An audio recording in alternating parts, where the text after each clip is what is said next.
Hello, my name is NAZIAHTUL ADAWIYAH, BD33103. We'll be presenting the first two issues. Let's begin with the first issue, whether Minho can legally return 10,000 from a check that was stolen even though he acted in a good faith.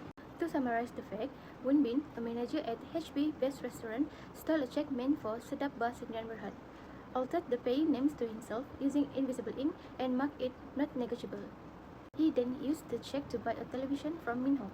Minho accepted the check in the good faith and deposited it. When the fraud was discovered, Woon Bin asked for the money back. Minho refused, claiming he was an innocent seller. Under the Bill of Exchange Act 1949, Section 4 defines a check as a bill of exchange, and Section 81 provides that if a check is marked not negotiable, the person who received it does not get a better title than the person transferring it. In the other words, even if Minho acts honestly, he cannot have stronger ownership rights than Woon Bin, the fraudster. Furthermore, Section 64 of the Bill of Exchange clearly states that if a check is materially altered without authority, it becomes void, unless the original drawer consents to the change, which Woon Bin clearly did not. Key cases such as Arab Malaysian Finance versus Taman Ihsan Jaya support this principle, showing that not negotiable checks do not protect even bona fide recipients from prior defect in title. In conclusion, although Minho acted in good faith, the law is not on his side. The check was stolen, materially altered, and marked not negotiable, meaning Minho acquired not valid legal title. Therefore, he is legally obligated to return the 10,000 to Woon Bin. Now, moving to the second issue, whether Rupa Bank can rely on Section 85 and 86 of the Bill of Exchange Act 1949 for protection. Let's look at the first scenario. Woon Bin forged a check for 15,000 by signing Woon Bin's name and cashing it at Rupa Bank. Even though the bank officer, Mr. Lazi, was suspicious of the signature, he still processes the check. Section 85 provides protection to paying banks only if they act in good faith and without negligence. But here, ignoring a suspicious signature is clear negligence. As held in London Joint Stock Bank versus Macmillan and Arthur, even slight suspicion is enough to negate this statutory protection. In the second scenario, Rupa Bank acts as a collecting bank. Robert altered a check meant for his boss, Roberto, and deposited it in an account newly opened at Rupa Bank. Ms. Jana, the bank officer, failed to verify Robert's identity and accepted the deposit without any proper due diligence. Under Section 86, collecting banks are only protected if they act without negligence. The failure to verify identity and account authenticity is a clear breach of this duty. In both instances, Rupa Bank failed to act responsibly. The negligence of its officer, both Mr. Lazi and Ms. Jana, means that the bank cannot rely on either Section 85 or 86 protection. Therefore, both Woon Bin and Roberto have a strong legal right to claim damages from Rupa Bank.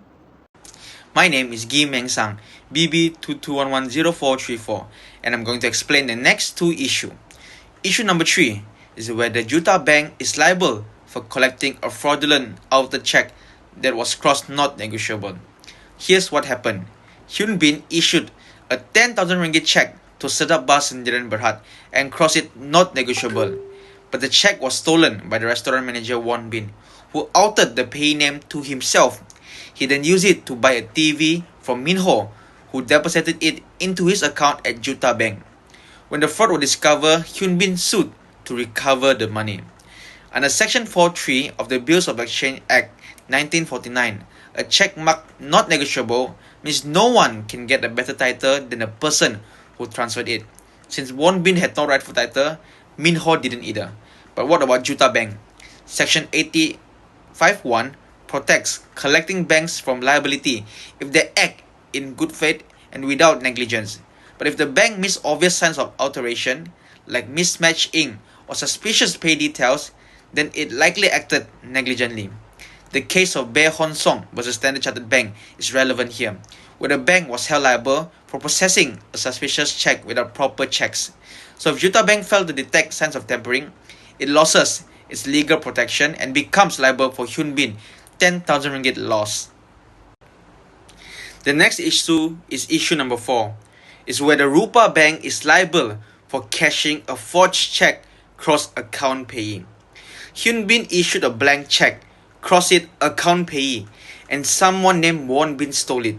He inserted his own name as payee, forged Woon Bin's signature, and cashed it at Rupa Bank. Even though the bank officer, Mr. Lazi, found the signature suspicious, he still allowed the check to be cashed. Later, Hyun Bin discovered the fraud and demanded the return of 15,000 ringgit. Under Section 76D of the Bills of Exchange Act, a check marked account payee must be deposited into the account of the named payee, not cashed by someone else.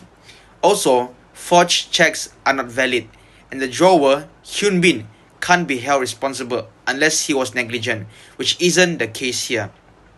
Important case law supports this. In Affin Bank versus Abu Bakar, the bank was held liable for failing to verify a forged check that was crossed account payee. Similarly, in Midland Bank versus Seymour, banks were reminded that ignoring account payee instruction makes them responsible for anything resulting loss.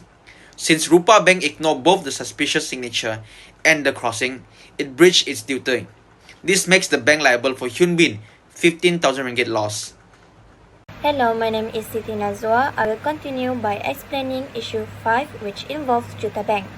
Hyun Bin issued a check for 10,000 to Sedap Bus in Berhad. However, Won Bin altered the pay name to Minho using chemical ink. Minho deposited the altered check into his account at Juta Bank. The check was crossed and clearly marked not negotiable, but the bank failed to detect any tampering.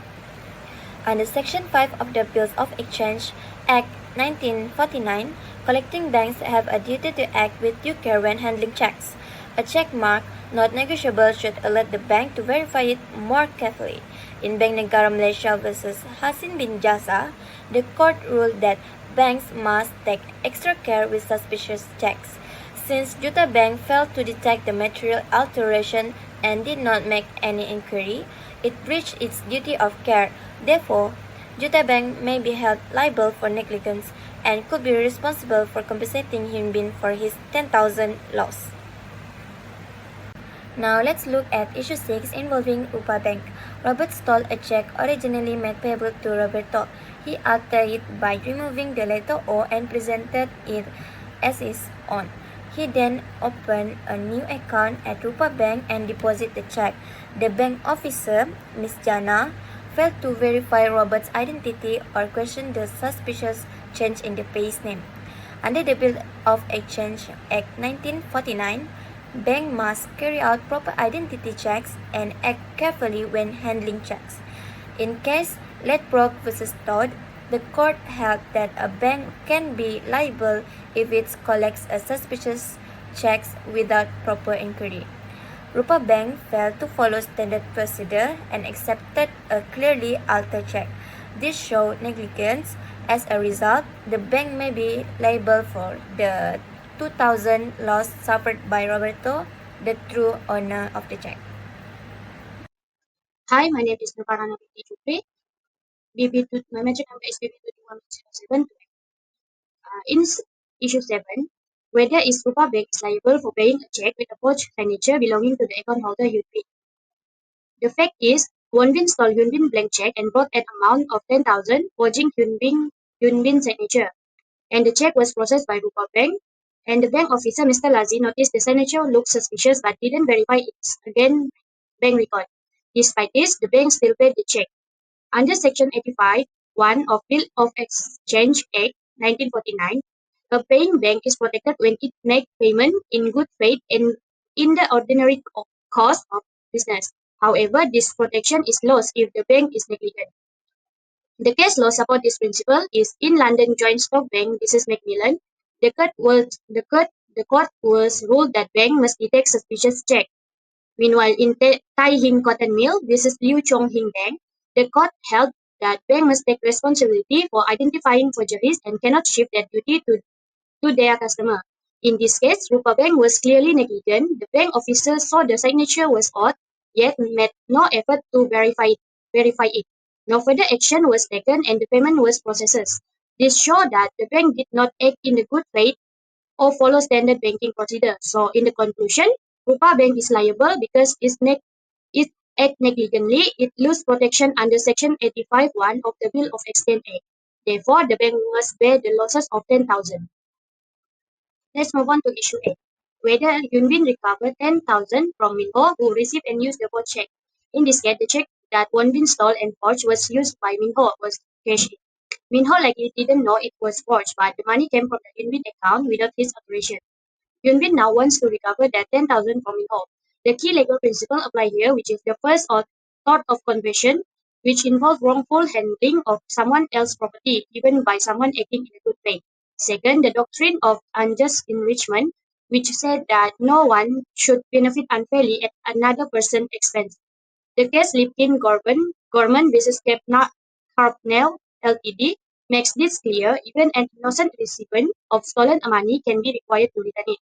Here, Minho received and used the 10,000 that stole through a forged check, even if he didn't know it was forged, and the fact remains the money was not legally to the receipt. Minho was unjustly enriched, and his use of the money interfere with Yunbin's right. In a conclusion, Yunbin can recover the 10,000 from Minho, and Minho received stolen funds and used them for his own benefit. The law says he must return the money even if he was innocent because he gained from a thief. Thank you.